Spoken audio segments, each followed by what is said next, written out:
अस्सलाम वालेकुम। खालिद सैफुद्दीन आपके साथ 14 अक्टूबर की कॉल लेकर। कल मैंने एक बात कही थी, एक कोड आपको कोट किया था कि your assumptions and the truth dine at totally separate tables. बड़े मौके की मुनासिबत से ये बात की थी क्योंकि कल जो 900 पॉइंट की तेज़ी आपने देखी थी 43,142 से, तो उसके बाद एक बड़ी जज्बाती कैफियत इन्वेस्टर्स में पाई जाती थी। और मैं सिर्फ उसका एहसास आपको दिलाना चाहता था कि जो एजम्पशंस हैं और जो हकीकत है वो दोनों बिल्कुल अलग अलग होते हैं, ठीक है ना। तो ये कल जो बात मैंने कही थी उसी को मैंने आज रिपीट किया है। आई विश के आप लोग ये जो बातें मैं आप लोगों के साथ करता हूँ इसको सीरियस लेते होंगे तो आपको बहुत फ़ायदा भी होता होगा।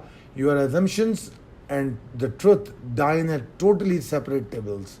अच्छा जनाब, अक्टूबर पोर्टफोलियो चल रहा है, उसके स्ट्रेटजीज़ अमेंड हो रही हैं और जैसी जैसी स्ट्रेटजीज़ अमेंड और अपडेट हो रही हैं वैसे वैसे हम आपको अपडेट भी करते जा रहे हैं।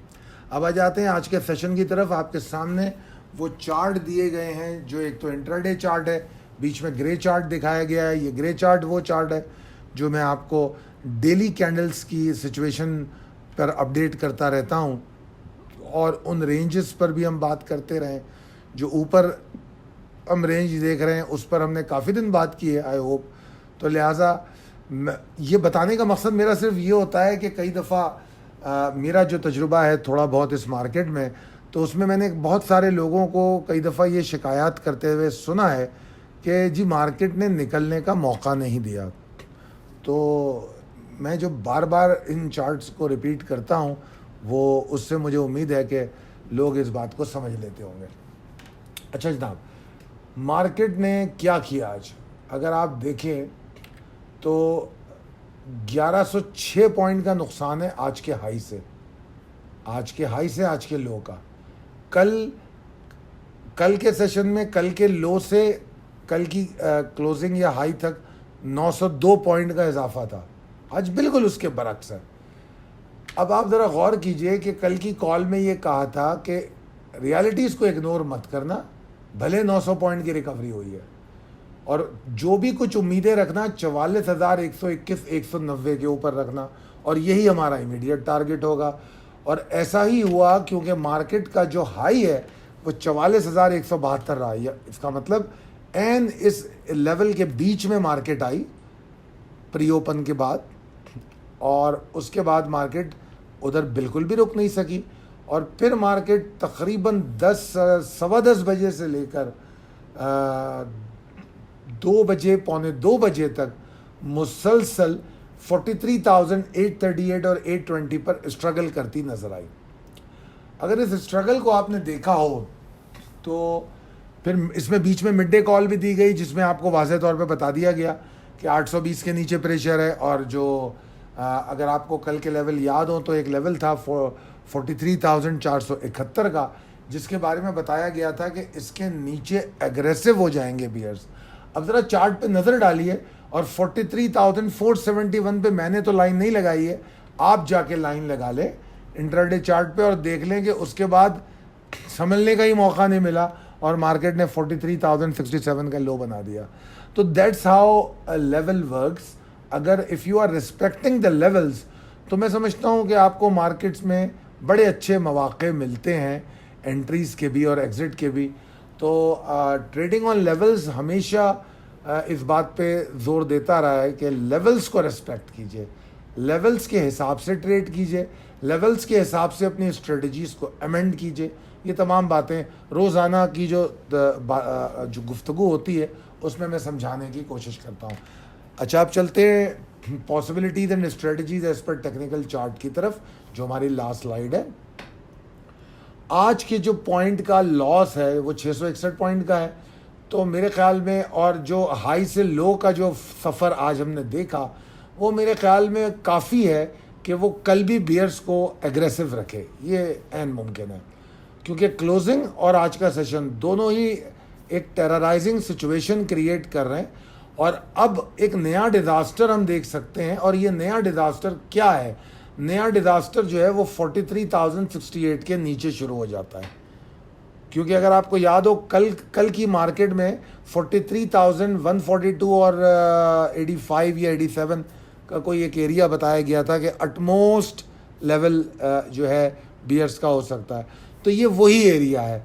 तो अब नया डिजास्टर इसके नीचे शुरू होता है 43,068 के नीचे, और उस सूरत में बियर्स का इमीडिएट टारगेट 42,855 810 का एरिया, और इसका अटमोस्ट टारगेट जो है 42,555 530 हो सकता है। तो बड़े केयरफुल रहने की ज़रूरत है। अननेसेसरी ओपन पोजीशन तो पिछले कई दिनों से हम डिस्करेज कर चुके हैं, रिजेक्ट कर चुके हैं, तो उसका तो सवाल ही नहीं पैदा होता उस पर डिस्कशन की जाए। हाँ, medium and long term investor lower levels पे ज़रूर बाइंग करें। आज भी अगर मैं आज की सिचुएशन देखूं तो अच्छा, एक बात और यहाँ पर हम देखेंगे कि फॉरेन इन्वेस्टर और लोकल इन्वेस्टर दोनों ने आज माल बेचा, ठीक है, और आप नोटिस करें कि ये दोनों कल इन्फ्लोज में थे, दोनों की बाइंग थी, आज दोनों सेलिंग में, जबकि म्यूचुअल फंड्स जो हैं उन्होंने अपनी इन्फ्लोज को बरकरार रखा। तो एक तो चीज़ ये देखी, अगर सेक्टर वाइज हम मार्केट को देखें, आज हैस्कॉल के हवाले से 16.23% हैस्कॉल नीचे आया है, तो उसका कोर्ट ऑर्डर भी था जिसकी वजह से मुसीबत आई है, तो ये कोई अनोखी बात नहीं हुई। TRG 10% नीचे गिर गया, सॉरी 10 रुपये नीचे गिर गया, और उसकी क्लोजिंग्स तकरीबन लॉक के पास है 7.08%। यूनिटी लॉक, ट्रीट का तो जो खेल है वो आप मुसलसल देख ही रहे हैं, और अब आपको समझ में आया होगा कि क्यों मैंने आप लोगों को फोर्सिबली ट्रीट से निकलने के लिए कहा था। फोर्सिबली जो लोग निकल गए वो यकीनन आई होप कि हमें दुआएं तो दे ही रहे होंगे। उसके बाद TPL और TPLP दोनों से आपको दूर रहने का मशवरा दिया। ASL 4% नीचे गिरा है, ठीक है, ये हमारे आपको पता है कौन से स्टॉक्स में शामिल है। उसके बाद अगर मैं देखूं तो GGL 4% नीचे गिरा, तो आज ओवरऑल बड़ी गिरावट रही। अच्छा, ये भी बड़ा अनफॉर्चुनेट है, ASC 6% नीचे गिरा है, ये भी बड़ी हैरानकुन बात है। ASC और ASL इन दोनों के अंदर जो वॉल्यूम है उसमें काफ़ी ज़बरदस्त बाइंग भी देखी गई है, ये भी मैं आपको बताऊं, माल उठाया भी गया है। अब अगर आप सेक्टर वाइज थोड़ा सा मवाजना करें मार्केट का, तो फर्टिलाइज़र जो है इसमें सिर्फ FFC जो है वो कुछ स्ट्रगल करता हुआ नज़र आया। 97 का हाई बनाया, 97.10 का, और 96.43 पे क्लोज हो गया। बड़ी लो रेंज में ट्रेड हुआ है मगर बहरहाल अच्छा रहा। फर्टिलाइज़र नॉट बैड, 1% नीचे आया इतनी गिरावट में। FFVL फौजी फर्टिलाइज़र बिन कासिम जस्ट 11 पैसे गिरा है इतने प्रेशर के बावजूद। तो मेरे हिसाब से फर्टिलाइज़र सेक्टर की परफॉर्मेंस बहुत अच्छी थी। सीमेंट सेक्टर इसकी परफॉर्मेंस कोई ख़ास नहीं थी, मगर सीमेंट सेक्टर का एक मसला ये भी था कि वॉल्यूम्स की भी बड़ी कमी देखी गई। ये बाद में पॉइनियर सीमेंट में बड़े ज़बरदस्त वॉल्यूम आए, पॉइनियर और मैपल लीफ में, मगर ओवरऑल सीमेंट सेक्टर में वॉल्यूम्स की भी कमी थी और गिरावट भी रही। ख़ास तौर पे फ्लाइंग सीमेंट को देख लें आप, और दीवान सीमेंट पे तो ज़्यादा बात करने की हमें ज़रूरत नहीं है। उसके बाद एक सेक्टर जिसको मैं अच्छा परफॉर्म करते देख रहा था उसकी तरफ चलते हैं, कमर्शियल बैंकिंग। अगर आपने बैंकिंग सेक्टर पे तवज्जो दी हो आज, तो फैसल बैंक ने बड़ा तूफ़ान मचाया आज, अलाइड बैंक ने तूफ़ान मचाया, उसके बाद हबीब बैंक के साल हबीब बैंक, बैंक इस्लामी, नेशनल बैंक, बैंक अल हबीब, मतलब ये तमाम वो बैंक्स हैं जो जिनमें वॉल्यूम भी थे और इस डिज़ास्टर में ये खड़े रहे। जो सब में ज़्यादा गिरावट जो मुनासिब बैंक्स हैं उनमें अगर मैं देखूं तो मुझे किस में नज़र आती है, BOP में नज़र आती है। और BOP की आज की कॉल में आपको ये इस बात का ख़बरदार किया गया था। तो बैंकिंग परफॉर्मेंस बहुत अच्छी रही मेरे हिसाब से, यानी कि मार्केट 1100 पॉइंट लॉस करती है हाई से, 725 पॉइंट नीचे क्लोज होती है। एवरेज क्लोजिंग 661 की आ रही है, मार्केट जब क्लोज हुई तो 725 पॉइंट की गिरावट थी। तो इसमें ये परफॉर्मेंस इट्स नॉट बैड।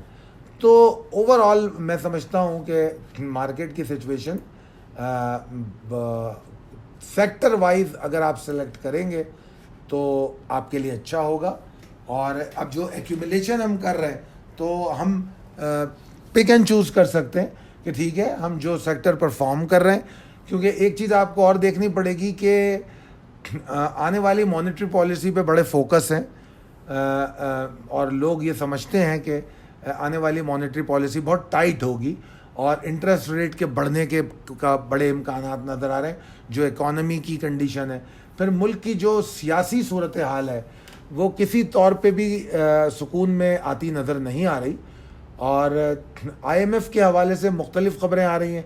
अब पहले हमारे पास कुछ रिलैक्सेशन की ख़बरें थी, फिर उसके बाद उनकी रिजर्वेशन की ख़बरें आई कि वो कुछ रिजर्वेशन रखते हैं। तो ओवरऑल पाकिस्तान की इकॉनमी बड़ी कॉम्प्लेक्स और कंफ्यूज सिचुएशन में है। तो उसके बावजूद एक बात मैं समझता हूँ कि मार्केट को टाइम देना पड़ेगा। Still I believe it's a high time for investor to enter in the market. इस पर मार्केट बाइंग पैराडाइज बनी हुई है। जितना पेशेंस होगा उतनी अच्छी बाइंग होगी, जितने टारगेटेड और सिलेक्टिव होंगे उतनी अच्छी बाइंग होगी और उतना अच्छा गेन आपको मिलेगा। और फ़र्क सिर्फ इतना पड़ा है, जिस तरह मैं पिछली वीडियोस में भी कह चुका हूँ, कि जो टाइम पीरियड था वो तब्दील होगा।